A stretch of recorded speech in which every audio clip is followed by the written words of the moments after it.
Developing breaking story out of Toronto. The Toronto Maple Leafs have just made a deal with the Carolina Hurricanes. The Leafs get Alex Galchenyuk for forward Egor Korshkov and D-man David Warsofsky. Yes, the same Galchenyuk who was just dealt to the Carolina Hurricanes, who the Hurricanes then, once he cleared waivers, sent him down to their minor league affiliate, who is now a Toronto Maple Leaf.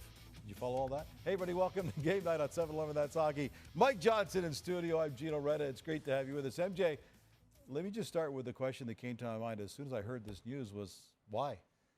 I think that's a completely valid question and not one that there's an easy, obvious answer, because we look at what Galchenyuk brings to the ice. He does have a lot of high-end skill, but not enough to play in a top six role or offensive role on the Toronto Maple Leafs.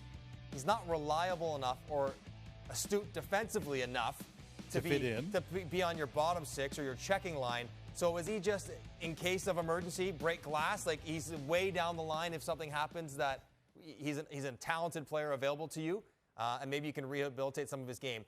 There are some things, though. If you wanted a body, he does not have to quarantine. There are no border restrictions. That does matter because this year. He did not go to Carolina. He did not cross originally. He was still in Canada. He was hanging in Canada.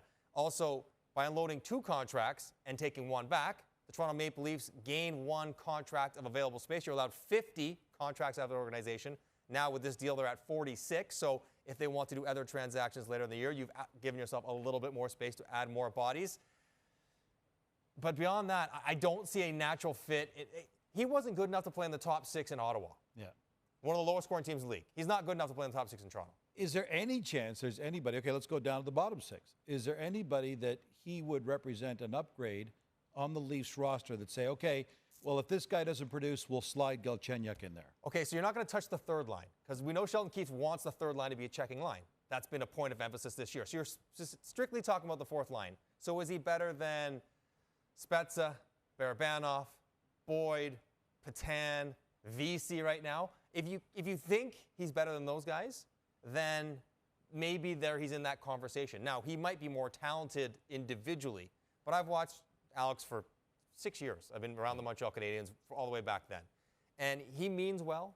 He's a well-intentioned kid. He just has a hard time translating his skill into the team game plan and using his teammates. He's just too unreliable, I don't think, for a fourth-line role. No matter how much skill you want to roll out there, I would almost, you'd be hard-pressed to see an easy upgrade, even on the fourth line.